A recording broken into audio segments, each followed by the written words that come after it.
Alhamdulillahi Rabbil Alamin. Wassalatu wassalamu ala Rasulillah wa ala alihi wa sahbihi ajma'in. InsyaAllah kita sama-sama membuka majlis ilmu kita pada malam ni dengan kita membaca surah Al-Fatihah bersama-sama insyaAllah. Bismillahirrahmanirrahim. Alhamdulillahirabbil alamin. Arrahmanirrahim. Maliki yaumiddin. Iyyaka na'budu wa iyyaka nasta'in. Ihdinas siratal mustaqim. Siratal ladzina an'amta 'alaihim ghairil maghdubi 'alaihim waladdallin. Amin. Amin amin amin ya rabbal alamin. Pertamanya kita ucapkan syukur kepada Allah Subhanahu wa taala. Kita panjatkan kesyukuran yang sebanyak-banyaknya kepada Allah Subhanahu wa taala, dan kemudian kita bersolawat kepada Nabi kita, Nabi Muhammad sallallahu alaihi wasallam, yang telah menyampaikan agama ni, menyampaikan Islam kepada kita semua, sehingga kita semua pada hari ini dapat sampai Islam kepada kita walaupun kita berada jauh daripada Nabi, daripada tempat Nabi, dan juga jauh masanya dengan baginda Nabi sallallahu alaihi wasallam. Alhamdulillah yang saya kasihi Tuan Imam, yang dikasihi Tuan Bilal, dan seterusnya ahli jemaah yang dikasihi Allah Subhanahu wa taala, muslimin dan muslimat. Pada malam ini kita akan bersama-sama lagi dalam sesi Sirah An-Nabawiyah, dan pada malam ni kita telah masuk kepada sambungan yang lepas, iaitu kita berhenti kepada turunnya surah Al-Muddathir, surahnya Al-Muddathir kepada Nabi kita sallallahu alaihi wasallam. Satu perkara yang kita sama-sama belajar, sama-sama cuba faham ialah Nabi kita datang kepada kaumnya ni bila diturunkan wahyu kepada Nabi kita sallallahu alaihi wasallam. Keadaan pada masa tu, suasana pada masa tu, masyarakat pada masa tu adalah masyarakat yang menyembah berhala. Bukan sekadar menyembah berhala. Berhala tu memanglah diletakkan di situ kemudian disembah, tapi banyak sangat perkara yang kita katakan perkara karut-marut yang ada pada masyarakat pada masa tu, dari semua perkara, dalam semua perkara. Contohnya perkara akidah memang rosak. Memang mereka ni percaya perkara berhala, syirik dan sebagainya. Anak-anak banyaklah tu, anak-anak dia tu percaya kepada tahyul, percaya kepada perkara-perkara yang tak nampak, percaya kepada hantu, buat macam ni, buat macam ni, macam-macam perkara. Tu dari sudut akidah. Yang keduanya dari segi akhlak. Jadi bila akidah ni dah rosak, automatically biasanya adalah akidah pun, akhlak pun rosak. Jadi akhlak rosak tu apa? Iaitu contohnya ialah perkara-perkara biasalah, perkara pelacuran ke, perkara riba, menindas, kejahatan-kejahatan yang sangat banyaklah, mabuknya. Iaitu perkara-perkara itu adalah perkara yang memang biasa bagi masyarakat Arab pada masa tu. Walaupun mereka ni ada sifat-sifat yang baik, tapi sifat-sifat yang baik tu kecil, sikit saja. Kemudian mereka ni sangat suka berperang. Walaupun perkara-perkara yang kecil, cara nak selesai masalah perang. Itu maknanya pedang, angkat pedang. Walaupun kita kata apa, walaupun mungkin pada masa tu sikit sahaja orang kacau unta mereka, kuda mereka, mereka akan berperang. Berperang tu bukan di antara seorang dengan seorang, keluarga dengan keluarga, tapi kabilah lawan kabilah. Maknanya peperangan tu diceritakan berlaku kerana hanya perkara yang sangat-sangat kecil saja. Perkara yang tak patut perang pun mereka perang juga. Apa lagi sudut-sudut lain? Sudut ekonominya, orang kaya menindas orang miskin, gigit orang miskin habis-habis maknanya. Kalau boleh tindas, tindas. Boleh buat zalim, buat zalim. Tak perlu bayar hutang, tak bayar hutang. Macam-macam perkara. Itulah maknanya di antaralah perkara-perkara yang ada pada masa itu. Ulama-ulama sejarah ceritakan perkara ni, mereka nak ceritakan iaitu bila Nabi kita ni dapat wahyu, nak beritahu kepada orang Quraisy ni, kepada orang kafir ni pada masa tu, satu perkara yang sangat jauh beza maknanya. Bukannya satu perkara yang dekat-dekat. Kalau kita pada hari ini, contohlah, keliling kita ni orang Islam. Bila kita nak sampai satu perkara, kadang-kadang sikit saja nak ubahnya. Perkara yang salah dulunya, nak betulkan sikit. Bukan main susah. Contoh kita sebut. Kalau dululah kata masyarakat kita di sini, masalah aurat kata dah. Masalah aurat. Saya tengok gambar-gambar lama ni lah. Bukan tempat ni saja, tempat saya pun sama juga. Iaitu kalau ikutnya maknanya perempuan lah biasanya aurat ni. Lelaki tak sangat perempuan. Masalah pakai hijab, pakai tudung sangat-sangat pelik dulu. Tahun 60-an, 70-an saya rasa. Sebab saya ingat lagi masa saya sekolah Arab, sekolah saya sekolah Arab sekolah agama lah yang belajar fardu ain, ni haram, ni halal. Tapi sekolah saya tu aurat pun tak tutup. Tu maknanya. Sekolah saya sekolah Arab, sekolah agama. Kalau sekolah tak agama tu masa zaman saya tu memang pakai skirt lah. Pakai apa? Pakai pelajar-pelajar Muslim ni, bukan Muslim. Pelajar Islam tu pakai skirt, pakai skirt. Ni bukan sekolah rendah, sekolah menengah. Ceritanya. Keadaan masa saya sekolah menengah. Tu baru lagi tu kira tu. Kira muda lagi lah saya ni, tak tua sangat.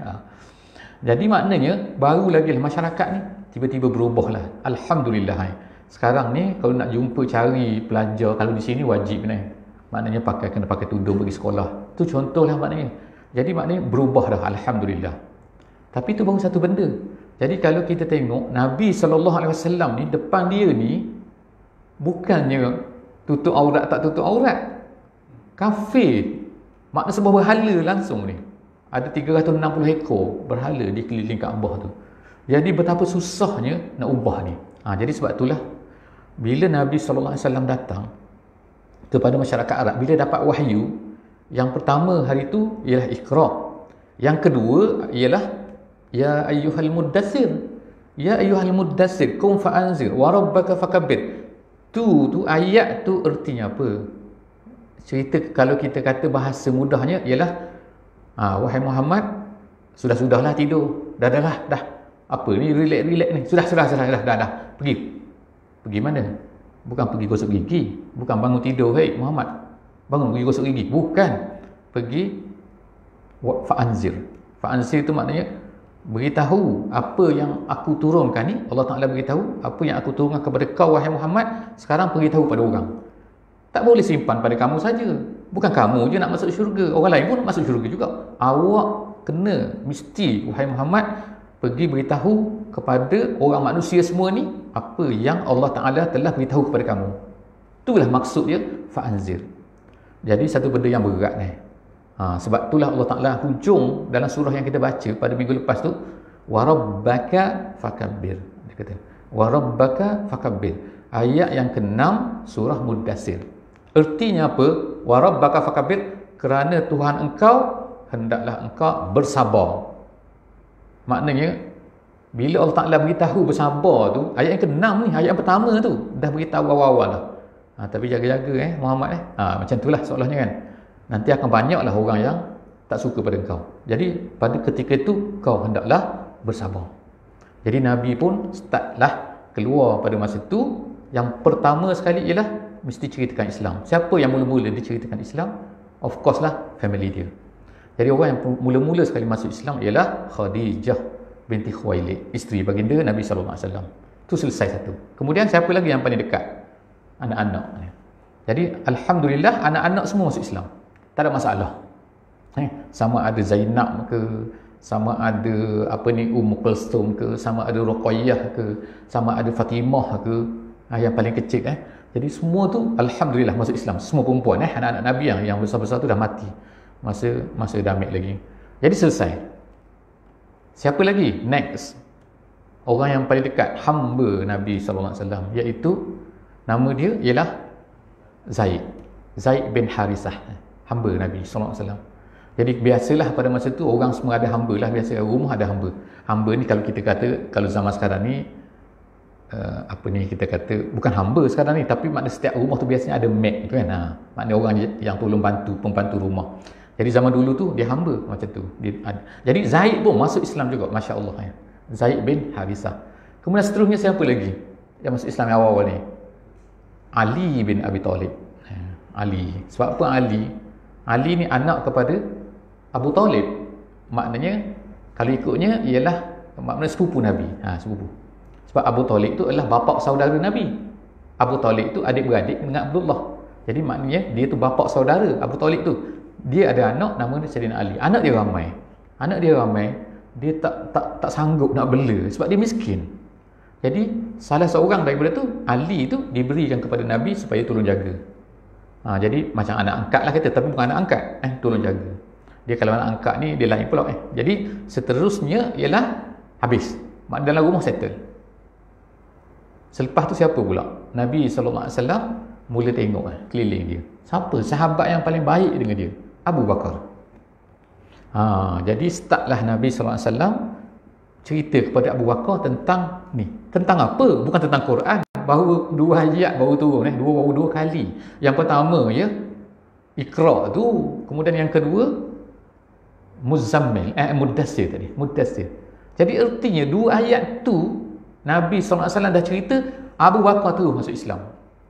Jadi sebab itulah di sini ulama-ulama beritahu kita ni janganlah tunggu sampai belajar sampai jadi alim, balik Al-Azhar, pakai serban dulu, hafiz Quran, barulah nak beritahu orang Islam.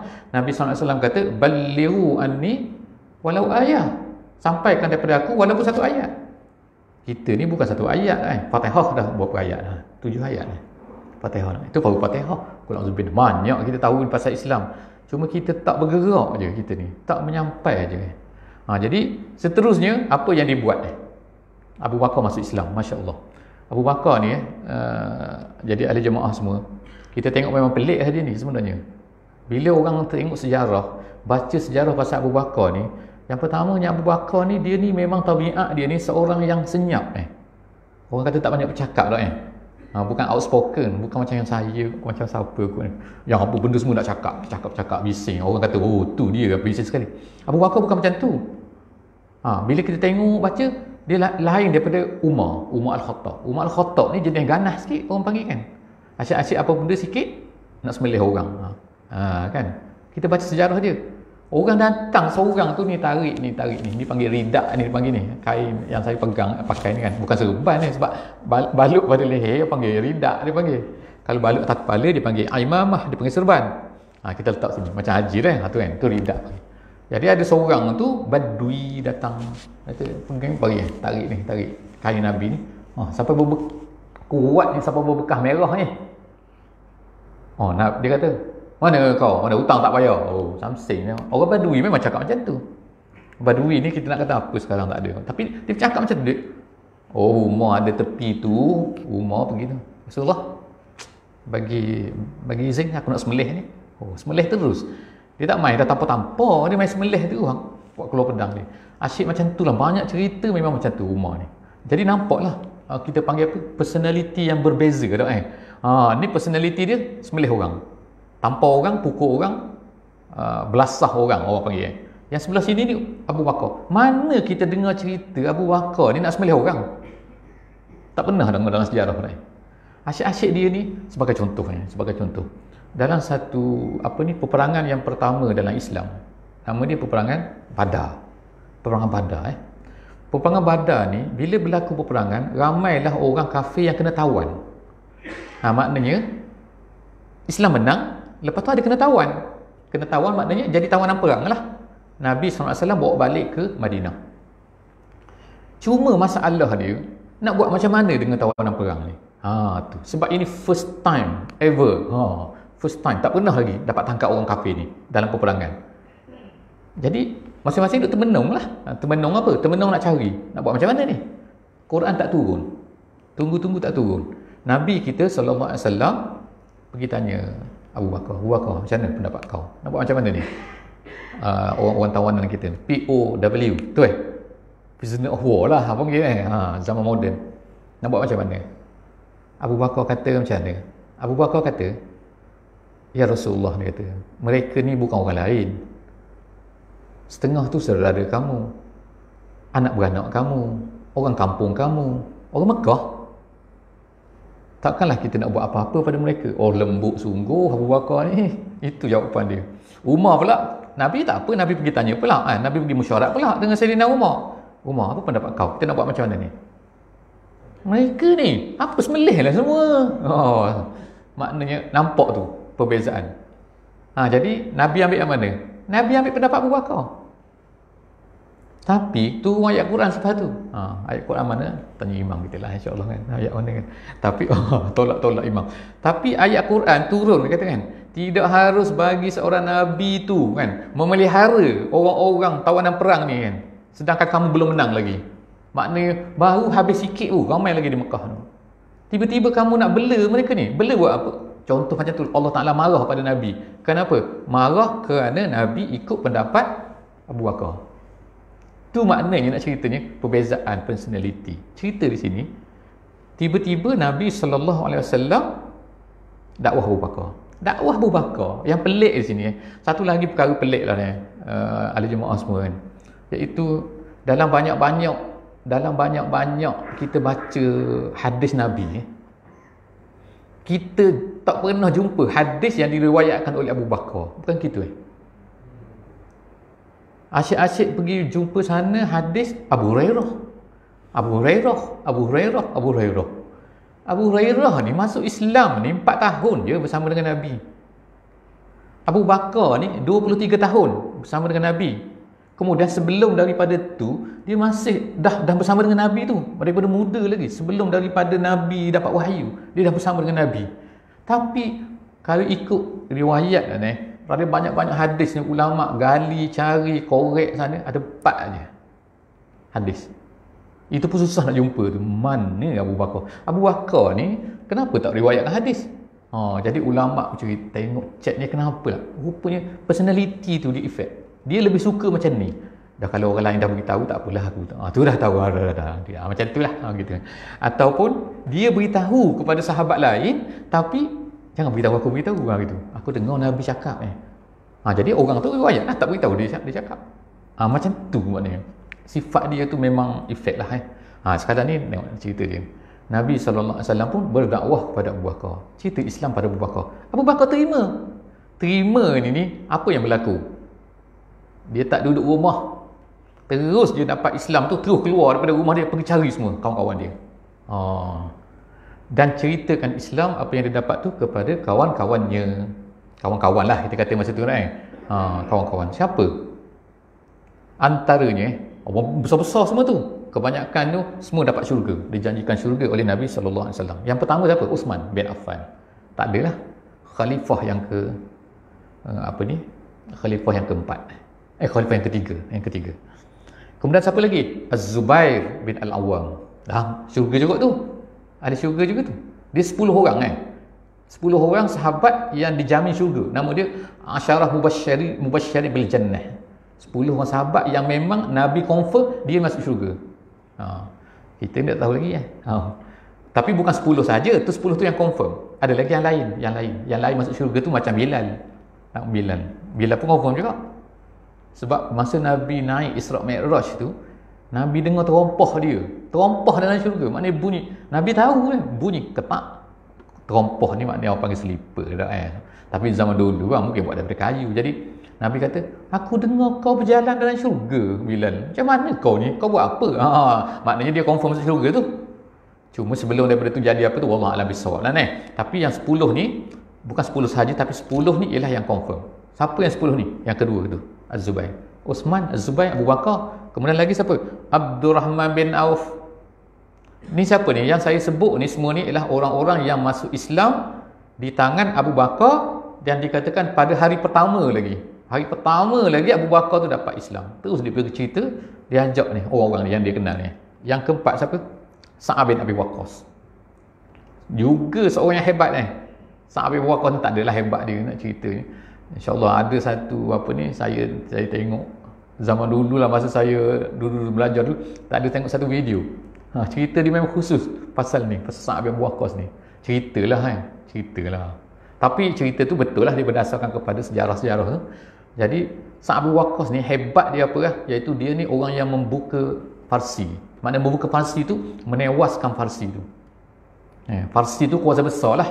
Maknanya kalau sekarang kita kata tu menewaskan Moskow. Oh, hebat macam tu lah kan. Taiwan tu negara besar tu. Parsi. Jadi Parsi tu payah nak kalah. Zaman Nabi tak dapat tak. Zaman Nabi tak dapat kalahkan Parsi. Zaman Abu Bakar tak dapat lagi. Zaman Sayyidina Umar. Sayyidina Umar radhiyallahu anhu, dia ni adalah khalifah. Dia duduk di Madinah. Bukan dia pergi, dia hantar tentera. Tapi dia hantar Sa'ad bin Abi Waqqas untuk buka negara Parsi. Jadi pergilah dia. Pergi dia macam-macam peperangan situ kan. Peperangan Qadisiyah lah, yang gajah tu.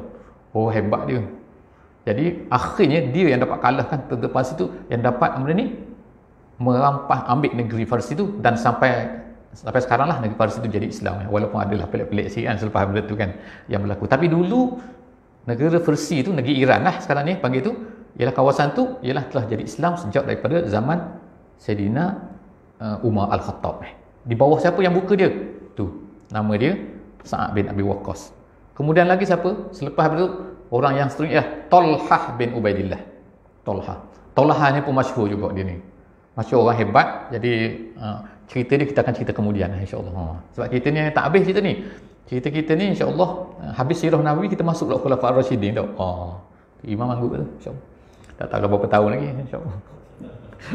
Tapi kita berceritalah insya-Allah supaya kita ni habis nanti. Jadi Uthman, lepas tu Az-Zubair, lepas tu Sa'ad bin Abi Waqqas, Abdul Rahman bin Auf, Talhah, kemudian cukup tu kan. Itu orang apa? Orang yang pertama dipanggil situ ialah apa? Orang yang pertama didakwah oleh Abu Bakar bila dapat Islam. Kenapa Abu Bakar ni hebat sangat? Orang tak cerita. Dia ni ulama sirah kita, ulama-ulama sejarah Islam berkata pada Abu Bakar ni ada 3 sifat. Dalam buku sirah ada disebut ni. Tapi kadang-kadang tak perasan. Bila kita baca buku sirah tak perasan. Sebab baca buku Melayu biasanya. Kalau baca buku Arab tu dia perasan. Nombor 1 sifat dia ni lah apa? Dia kata ma'lafan kata. Ma'lafan ni ialah seorang yang orang panggil benda ni orang panggil mudah mesra. Tu. Kalau ma'lafan ni, kalau kucing itu panggil ma'laf tu. Alif tu. Maknanya orang panggil pet ni.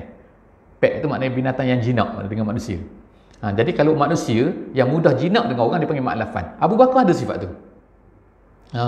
Ada orang kan payah kita pergi dia pun tengok tak apa nak senyum buat kita pun takut dia. Jadi kita lari. Itu orang bukan ma'lafan tu. Orang kata orang kenal. Haji macam mana? Imam tu kata imam tu ma'lafan tu, mudah mesra dengan orang. Itu. Abu Bakar ada sifat tu. Tu yang pertama. Yang kedua, muhabbaban ialah orang yang orang semua sayang pada dia. Mana best dia bagus. Bukan sayang sebab belanja kita, bukan. Bukan tiap pagi dia belanja saya. Suka sebab apa? Suka sebab dia belanja saya, bukan. Tapi maknanya orang sayang pada dia.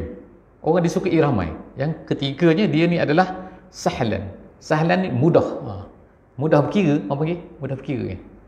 Kita kan kalau kita nak minta tolong dengan orang, contohlah kata kan, kita ni tak ada duit tak. Kita nak pergi minta dengan siapa dalam kepala kita? A, B, C, D kata. Depan kita. Kita biasa jangan pergi tumpu nak pinjam duit ke apa kepada orang yang mudah berkira tak, bukan gitu Ada orang jadi payah berkira, bukan gitu. Kita minta dia, punya kereta boleh tak? Nak buat apa? Ada nak pergi sebab ni. Kenapa nak pergi? Kereta sendiri mana? Payah sekali. Tu sekali. The first and the last kita pergi minta tolong dia dah. Lepas tu tak minyak dah. Tapi ada orang pinjam, kita pinjam. Boleh pinjam kereta imam. Ambil kunci tu. Ada apa lagi nak? Minyak. Ni ambil duit kan. Minyak tak ada, ambil seminyak. Lebih duit lagi, begini lagi. Lepas tu bila nak hantar ni imam, ikutlah, gunalah ustaz guna bila-bila pun nak hantar nanti mudah-mudahan. Jadi lain kali saya pinjam lagi itu nama dia Sahl. Seorang yang, jadi Abu Bakar ni ada 3 sifat tu. Ulama sebut ma'lafan, muhabbaban, sahlan. Jadi bila macam tu, penyenyak bising ni tak kira kan. Kadang-kadang bercakap banyak tapi payah berkira kan. Payah lah. Jadi Abu Bakar sebab itulah dia kata dia ni bila dia berdakwah mudah masuk. Orang suka. Dan lagilah sifat-sifat dia. Hasil daripada tu, orang yang pertama yang didakwah yang saya sebut nama-nama tadi tu, mereka ni pula pergi dakwah orang lain pula. Next lagi apa? Banyak lagi lah nama lepas tu. Bilalnya, Abu Ubaidah bin Al-Jarrahnya, Abu Salamahnya, kemudian tu Arqam bin Abi Arqamnya, Al-Makhzami, kemudian Utsman bin Maz'um, kemudian Abdullah bin Maz'um, Ubaidah bin Al-Haris, Sa'id bin Zaid, Fatimah binti Al-Khattab, banyaknya. Semua ulama bilang, ulama kira, ulama sebut sini ada 40 orang. Dalam masa minggu pertama je. Oh, hebat ni. Semua tu start dengan Abu Bakar. Jadi sebab itulah kita ni, kita kata kan, kalau kita ni dapat Islam pada hari ni kan, ada tu jasa Abu Bakar tu. Dan kita tak tahu datang kat mana kan tau. Memanglah daripada Nabi tu, of course lah, tak perlu ceritalah Nabi tu. Tapi maknanya kalau kita tengok jalur-jalur tu semua tu, dia akan kembali kepada Abu Bakar tu. Dia Ali, jangan sikit sebab Ali masa tu muda lagi. Budak lagi Ali masa tu. Dia kata umur baru 7 tahun dia. Lepas tu lagi Khadijah dia jaga anak dia lah kan. Dia rumah dia bukan jenis keluar ni. Jadi kalau lelaki, Nabi mana Abu Bakar. Seolah-olah macam kata Nabi tak sempat apa-apa lagi, Abu Bakar dah pergi dah. Dah jumpa semua. Tapi pada masa tu yang kita ingat lah, yang kita kena pasti bahawa pada masa tu dakwah tu ialah tidak dibuat secara terbuka. Okay? Dibuat secara tertutup. Tertutup tu macam mana? Maknanya dia akan kontak orang-orang yang dia rasa family terdekat, ataupun kalau dia cerita dia tak akan beritahu bising-bising. Itu. Makna apa? Bahaya pada masa ni. Bahaya. Yang dibawa tu apa? La ilaha illallah. Yang dibawa tu ialah tak boleh sembah berhala. Yang dibawa ni. Jadi sebab tu tak boleh cerita kepada orang luar. Bising-bising sangat. Sebab apa? Itu memang dah kita kata, memang Allah Ta'ala dah tu macam tu kan. Tertetapkan macam tu kan. Bukan Nabi-Nabi pandai-pandai, bukanlah maknanya aku rasa nak tak boleh. Tak, Allah Ta'ala yang ajar Nabi macam tu, maka masuk Islam. Daripada tu apa kita kata? Yang mereka semua tu kita panggil dia sebagai apa? As-sabiqunal awwalun. Itulah dia yang dipanggil as-sabiqunal awwalun. 40 orang. Jadi 40 orang ni itulah yang dapat kita kata kenapa dipanggil sabiqun. Sabiqun tu maknanya ialah orang yang mendahului orang lain. Gitu. Al-awwalun ni dahlah mendahului awal pula. Seorang saja yang tak masuk ni dalam 10 kita kata 10 yang diberi jamin syurga tu, seorang saja tak masuk. Iaitu siapa? Umar bin Al-Khattab. Yang 10 orang semua masuk dalam ni. Seorang saja yang tu Umar bin Al-Khattab. Umar Al-Khattab ni dia masuk Islam lambat. Tahun yang kelima kata. Tahun yang kelima insya-Allah kita akan ceritalah nanti dengan lebih detail macam mana dia masuk Islam tu. Tapi lambat sikit dia. Dia jadi kepala Samsing macam tu. Kita ni baru tahun yang ni, baru tahun yang pertama ni. Tak masuk lagi tahun yang kedua insya-Allah. Jadi begitulah dia cerita dia. Jadi pada masa tu yang dia ceritanya ialah ayat Quran mula turun turun sikit-sikit, tapi ayat Quran yang turun pada masa tu pendek-pendek. Jadi kalau kita tengok dalam Quran tu yang pendek-pendek tu, macam kata surah Ar-Rahman kan pendek pendek. Dia tak panjang-panjang. Kalau Al-Baqarah ni panjang. Satu ayat tu kadang-kadang Al-Baqarah satu muka dah. Start daripada atas apa? Satu muka.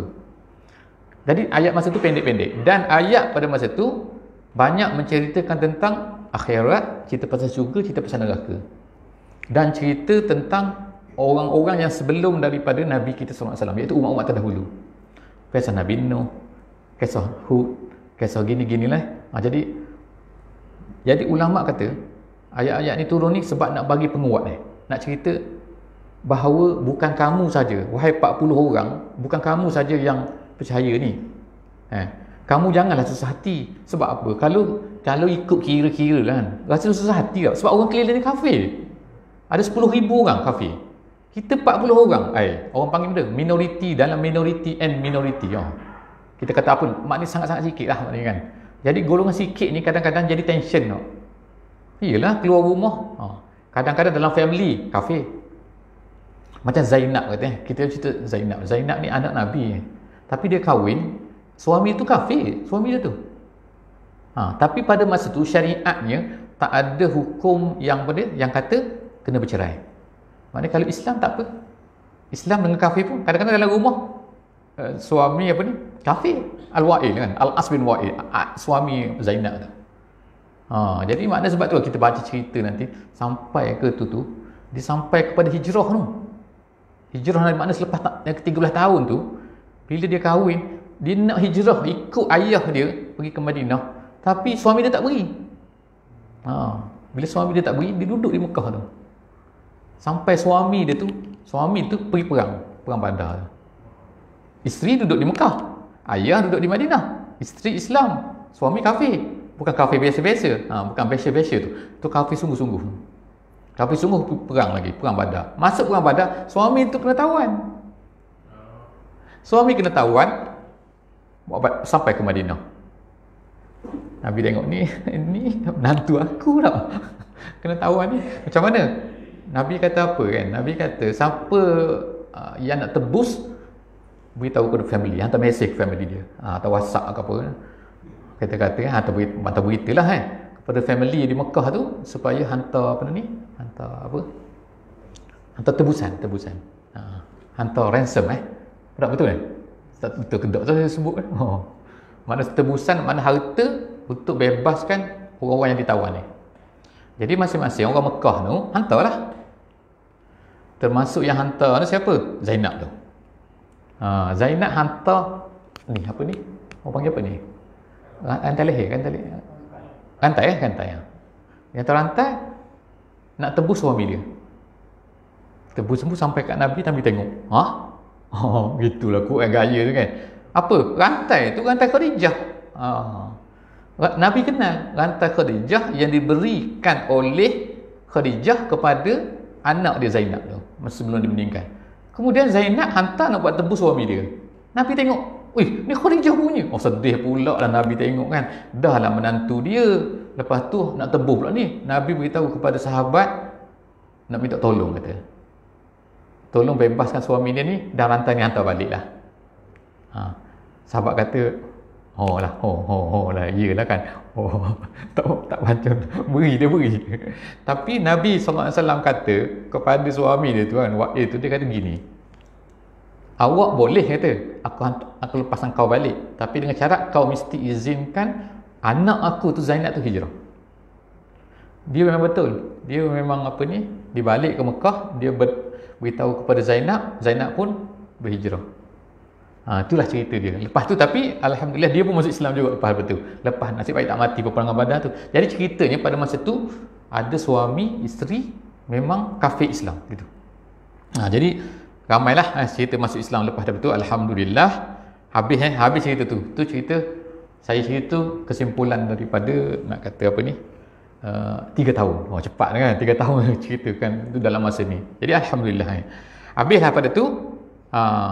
Jadi satu yang terakhir lah, insyaAllah ada 1 minit lagi. Yang terakhir nak sebut sini ialah satu sahaja ibadat yang telah diwajibkan pada masa tu, iaitu as-solah, semayang. Semayang dah ada pada masa tu, bukan tunggu Isra' Mi'raj, tapi dah ada pada masa tu. Tapi solat bagaimana? Bentuk bagaimana semayang tu? Jadi insyaAllah kan kita sambung akan datang. Cerita macam mana semayang dia ni. Jadi kena buat suspense sikit, berhenti sikit. InsyaAllah setakat tu sajalah insyaAllah. Jadi moga-moga daripada kisah Nabi kita ni dapat kita lah sayang kepada Nabi, kenal Nabi sikit dah, tahu cerita ni kan. Dan untuk maklumat lagi lah, cerita ni saya ambil daripada semua ni saya baca daripada buku bacakan dan ringkaskan.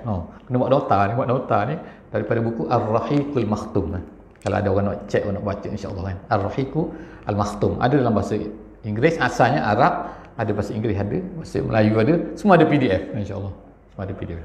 Setakat itu saja insyaAllah. Jadi kita berjumpa lagi pada minggu hadapan insyaAllah. Ini baru sesi yang ke-6, insyaAllah sesi yang ke-7 insyaAllah, kalau tak ada aralah. Wallahu a'lam bissawab. Jadi kita sudahi majlis kita pada malam ni dengan baca surah Wal 'Asr. Bismillahirrahmanirrahim. Wal 'Asr innal insana lafi khusr illa allazina amanu wa 'amilus solihat wa tawasaw bil haqqi wa tawasaw bis sabr.